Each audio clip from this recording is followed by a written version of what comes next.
Como lo habíamos anunciado, el Consejo de Ministros esta noche ha estado evaluando una serie de medidas, además del estado de emergencia que ustedes ya saben se ha dispuesto. En nuestros estudios, aquí a esta hora ya se encuentra con nosotros el ministro del Interior, César Cervantes, y yo le agradezco mucho que haya venido directamente para alcanzarnos la información sobre los alcances que tiene este estado de emergencia y las medidas que ustedes han ido evaluando y considerando esta noche en la reunión que sostuvieron. Gracias, muy buenas noches. Como todos saben, el Poder Ejecutivo se mantiene en sesión permanente de Consejo de Ministros y en el marco constitucional se ha evaluado este estado de emergencia, que es un estado de excepción, y se activa este mecanismo constitucional a fin de controlar este escalamiento de protestas que están ocasionando daños, actos vandálicos que a nada bueno conducen y menos de desestabilizar al gobierno, ¿no? ¿Qué significa exactamente? Porque claro, cuando uno lee, dice, se suspenden determinadas garantías y también se habla de la intervención de las Fuerzas Armadas para ayudar a la policía. ¿Cómo funciona esa dualidad o cómo va a operar en los próximos días? En base al principio de legalidad es el sustento jurídico para que la policía y nuestras Fuerzas Armadas actúen sin necesidad de una autorización judicial en el caso, por ejemplo, con este estado de emergencia. Si observa, ve o hay una acción de inteligencia donde en determinada vivienda se encuentran reunidos protestantes o que van a salir con determinados elementos o objetos contundentes en este tipo a ser utilizados en esta protesta, la policía y las Fuerzas Armadas pueden ingresar, no necesitan una autorización judicial. Y gracias por esa pregunta, porque lo que quiero decir que esos derechos que se suspenden va a mejorar la capacidad legal operativa de la policía y nuestras Fuerzas Armadas. No se restringe la libertad si bien es cierto, lo dice, la libertad de tránsito, la libertad de reunión, es porque mañana la ciudadanía sigue haciendo sus actividades. Pero si la policía ve que hay un tumulto o hay una reunión para causar caos, pues tiene la facultad legal para intervenir. Ese es el marco, o sea, no es una restricción, no es una anulación, no es anulación de los derechos que de circular, sino es para capacitar y mejorar a nuestras Fuerzas Armadas, que va a apoyar y va a trabajar en conjunto con nuestra Policía Nacional. Entiendo. ¿Esto supone el toque de queda? No, la sesión del Consejo de Ministros evalúa permanentemente, ¿no? Sí. Así es, si en determinado momento... Pero ha sido un tema en agenda. Claro, está permanentemente, ¿no? Mañana vamos a sesionar a las 9 de la mañana. ¿De qué depende de que el gobierno tome la decisión de aplicar un toque de queda? Bueno, depende mucho de las circunstancias de grave alteración del orden público o que las capacidades de la policía hayan sido sobrepasadas, ¿no? O hay que implantar este régimen de excepción, ¿no? Para que se dé el toque de queda o la inmovilización social. Por ejemplo, si decimos 8 de la noche hasta el día siguiente, 4 de la mañana, pues se aplica y se restringen todos esos derechos. Es decir, eso es prácticamente lo tienen todavía en agenda, lo evalúan todos los días, pero la decisión por ahora no está tomada. No está tomada. No rige ningún toque de queda. No, es un estado de emergencia que garantiza legalmente como le digo, a las intervenciones que puedan desarrollar nuestras Fuerzas Armadas y la Policía Nacional del Perú. Conversamos con algunos congresistas, conversamos con personas que han formado parte del gobierno o que son especialistas en materias como las que hoy abordamos y todos coinciden en que la inteligencia es un elemento fundamental, que hay que identificar, se escuchan nombres, se graban videos, uno obtiene los videos, va identificando a las personas, va vinculándolos, encontrando antecedentes. ¿Cómo está trabajando inteligencia en este momento? Porque nos decía el congresista Valer, por ejemplo, que la DINI todavía continúa bajo la jefatura de quien nombrara Pedro Castillo en su momento. ¿Se ha evaluado el cambio de la dirección? Se ha evaluado, ya nuestro presidente del Consejo de Ministros dará el anuncio respectivo. Esa es la persona encargada de nuestro presidente del Consejo de Ministros, como reitero. Lo que sí le puedo decir es que la Policía Nacional, a través de sus unidades especializadas, vale decir la DIRCOTE, la Dirección de Inteligencia, la DIGIMIN, la Dirección General de Inteligencia, que tiene la División de Búsqueda y también tiene la División de Inteligencia contra el Crimen Organizado, donde anteriormente personalmente he trabajado yo 5 años como jefe de esa unidad especializada, realizan sus trabajos en marco de la ley 30.077, que es la ley de crimen organizado, hace sus procedimientos especiales de investigación, hace todos esos trabajos especiales, formula su informe, lo tramita en un trabajo en binomio con el Ministerio Público, lo presenta al juez para la detención preliminar de las personas que ya han sido plenamente identificadas y los capturará. En ese sentido, le aseguro que la Policía Nacional hace un trabajo muy profesional y muy objetivo, minucioso, detallado y exhaustivo. Y la DIRCOT está participando Por activamente supuesto, en ello. activamente, el general Oscar Arriola. De acuerdo, hemos recibido videos donde se anuncia o se conoce que caravanas que partirían de El Braem estarían por llegar a Lima mañana. ¿Tiene usted información sobre eso? Sí, el día de hoy también se intervino en la carretera central a 300 nativos, se les despojó de sus flechas, lanzas que venían a hacer marchas, protestas acá, pero la Policía Nacional está actuando en las vías cuando lo detecta. Igualmente que venían de Ayacucho como 35 camionetas. ¿Y quién moviliza a estos grupos? ¿Quiénes están? ¿Se ha podido determinar o se ha detenido personas en el marco de estas intervenciones? En el marco de las intervenciones se han intervenido a 71 personas, pero que estas son asusadas, ¿no?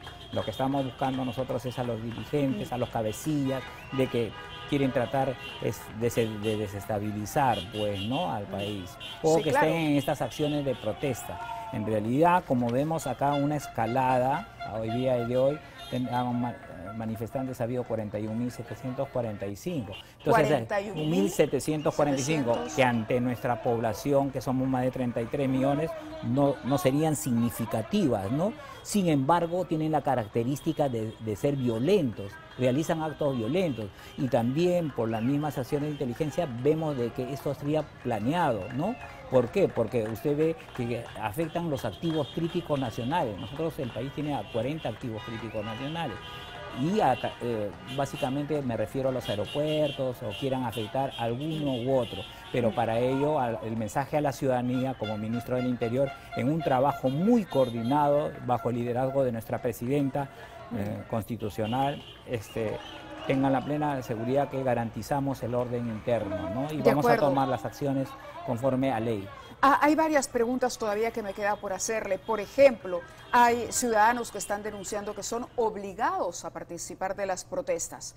Eso por un lado. Por otro lado, el tema del financiamiento. Veíamos camionetas muy modernas en estas caravanas, pero debemos cumplir con una pausa comercial y regresamos aquí en los estudios en Panamericana Televisión, el ministro del Interior aclarándonos la situación que vive el país y las medidas que toma el gobierno.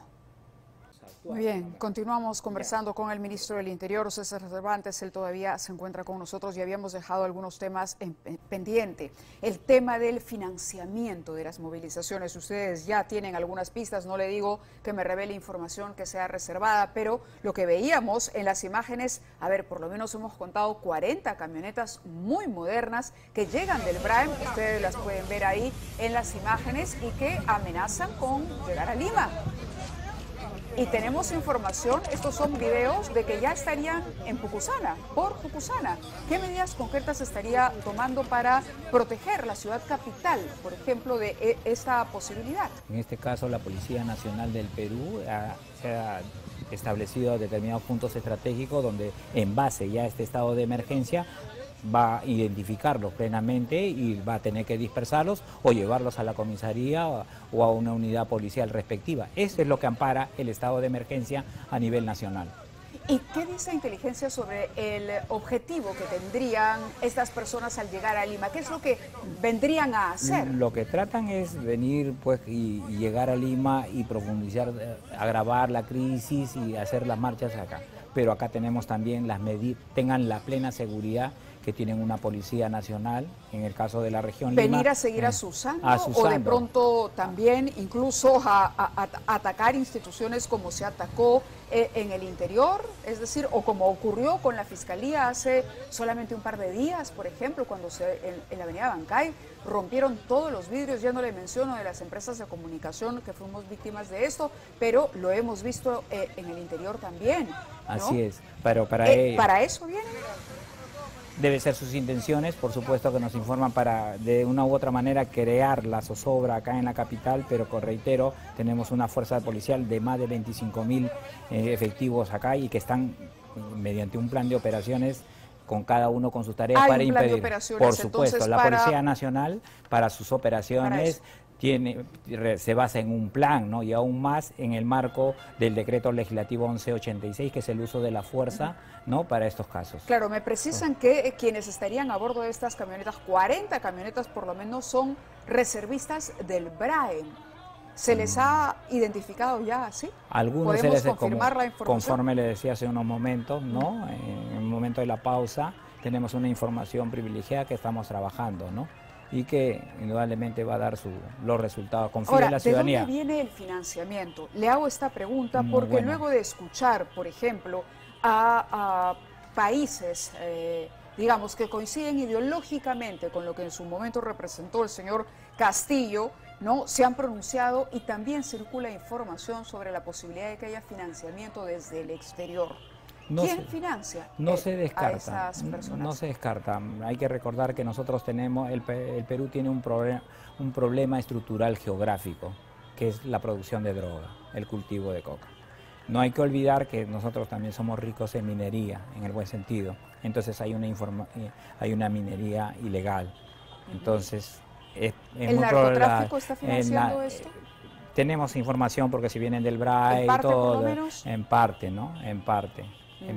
Y dinero del narcotráfico, pero también podría venir, digamos, de grupos radicales desde el exterior. No se descarta, como le digo, no se descarta que podría prevenir financiamiento. Porque las camionetas que estamos viendo no se compraron en 1 o 2 días. Por supuesto, si usted en la zona del BRAE, la mayoría, porque se dedican a, no todos los ciudadanos por si acaso, no, pero muchos de ellos desarrollan esa actividad del cultivo de coca y hace 16 meses que ha disminuido la erradicación. Entonces genera en ese momento, esa medida, liberar, por ejemplo, ¿no? los territorios donde se cultiva el coca ilegal, digamos, ¿cree usted que fue un paso para en este plan? ¿Fue un paso de ejecución en este plan? No podríamos descartarlo, pero de ninguna manera esa medida nosotros tenemos acuerdo con el Estado americano para tener un cumplimiento del programa de la erradicación. Entonces, si se ha suspendido, indudablemente afecta y produce pues dinero ilícito en mayor cantidad. De acuerdo. También le preguntaba por lo que ocurre, por ejemplo, con las poblaciones que están siendo obligadas a participar.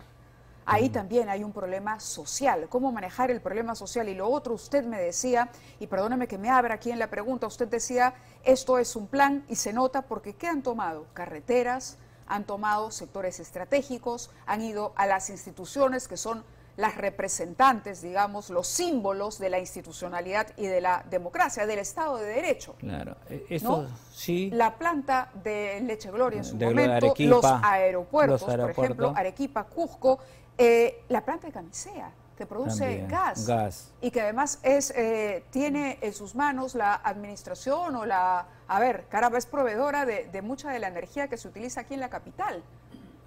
¿Qué información tiene sobre lo que está ocurriendo en Camisea? En base a estos hechos, conforme usted lo señala, o sea, es evidencia que había un planeamiento y que hay una estrategia de parte y que hay determinadas personas que están identificadas y se está trabajando con la medida correspondiente, ¿no?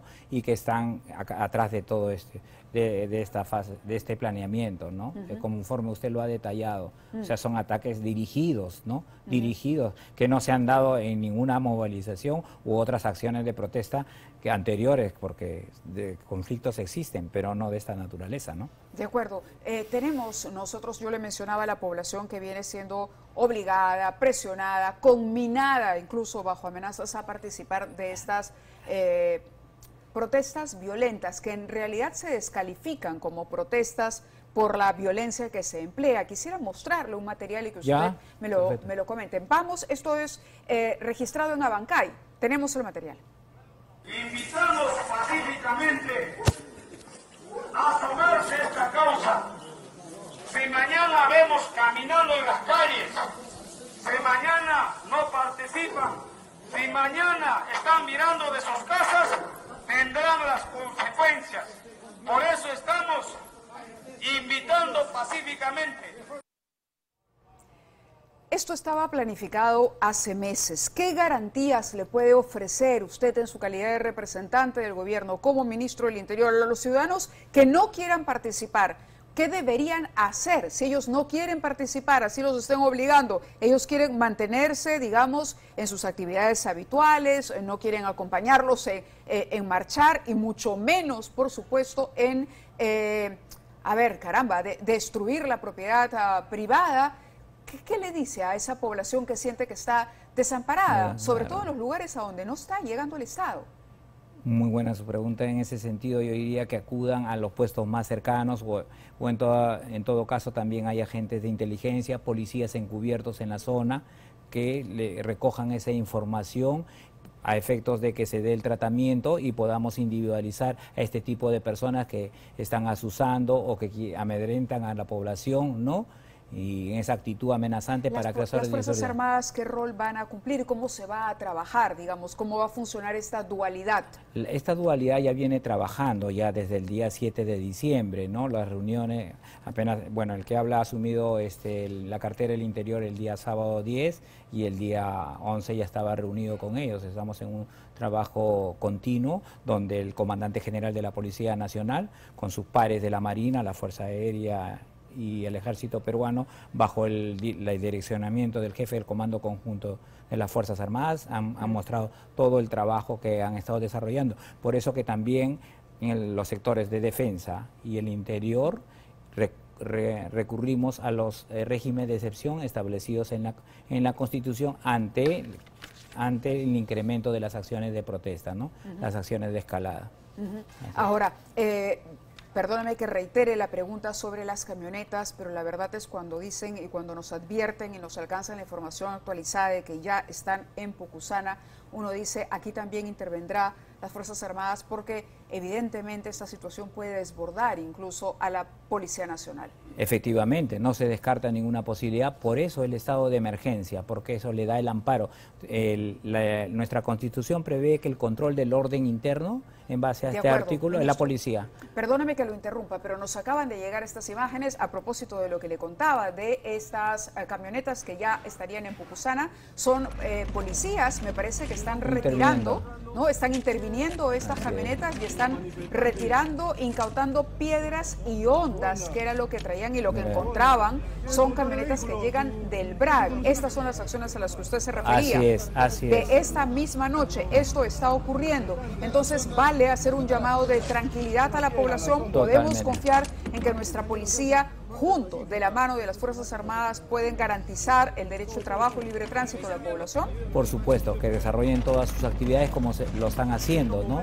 Y que exhorto a la calma, la paz, la tranquilidad y que confíen en su institución. En este caso, como representante del Ministerio del Interior, también aprovecho esta oportunidad, muy aparte de dar esa confianza y esa seguridad a nuestra población, a nuestras instituciones públicas y privadas, felicitar a la Policía Nacional, a los valientes policías que están en primera línea, porque en el marco constitucional han sido afectados. Tengo 216 efectivos, de los cuales 4 se encuentran en situación delicada, grave, uno de ellos en UCI.